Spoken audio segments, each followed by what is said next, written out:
Hello viewers, আজকের class ধ্বনি, বর্ণ এবং অক্ষরের সংজ্ঞা। প্রথমে আলোচনা করব ধ্বনি। এই ধ্বনি ইংলিশে বলা হয় সাউন্ড বা আওয়াজ। ধ্বনি, সাউন্ড বা আওয়াজ। এই ধ্বনির সংজ্ঞা বাকযন্ত্রের সাহায্যে উচ্চারিত আওয়াজকেই ধ্বনি বলে। বলতে পারেন বাকযন্ত্র কি? মানুষ কথা বলার সময় শরীরের যে সমস্ত অঙ্গ ব্যবহার করে সেগুলোকে একত্রে বাকযন্ত্র বলে। যেমন ফুসফুস, স্বরযন্ত্র, কণ্ঠ, জিহ্বা, মাড়ি, দাঁত, ঠোঁট ইত্যাদি। ধ্বনি আমরা যখন মুখে বলি, যেমন ক, এটা হচ্ছে ধ্বনি। আ, এটা হচ্ছে ধ্বনি। এবার বর্ণ কাকে বলে?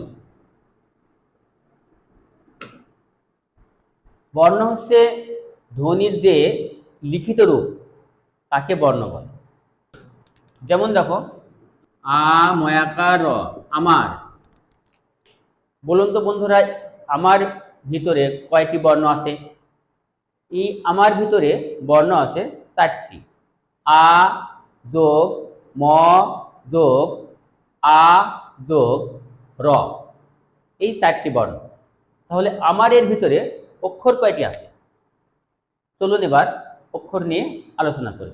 অক্ষর হচ্ছে ইংরেজিতে বলা হয় সিলেবল, শব্দাংশ। শব্দের যতটুকু অংশ একবারে বা এক প্রয়াসে উচ্চারণ করা যায় তাকে অক্ষর বলে। যেমন দেখো, আমার। আমার একটি শব্দ। এই শব্দটির অংশ কয়টি? এখানে দেখো, আ একটি অংশ, মার একটি অংশ। এই আমার ভিতরে অক্ষর আছে 2টি। প্রথম অক্ষরটা কি? আ, আর দ্বিতীয় অক্ষরটা কি? মার। এখানে 2টি অক্ষর রয়েছে। অক্ষর 2 প্রকার। 1 নম্বরে মুক্তাক্ষর, 2 নম্বরে বদ্ধাক্ষর। এই মুক্তাক্ষর কাকে বলে? শব্দের যে অংশকে দীর্ঘ করা যায় বা টেনে উচ্চারণ করা যায় তাকে মুক্তাক্ষর বলে। যেমন দেখো, আ, আ, এটা কিন্তু উচ্চারণ করার সময় টেনে উচ্চারণ করা যাচ্ছে, দীর্ঘ করা যাচ্ছে, এটা হচ্ছে মুক্তাক্ষর। আর বদ্ধাক্ষর, শব্দের যে অংশকে দীর্ঘ করা যায় না বা টেনে উচ্চারণ করা যায় না তাকে বদ্ধাক্ষর বলে।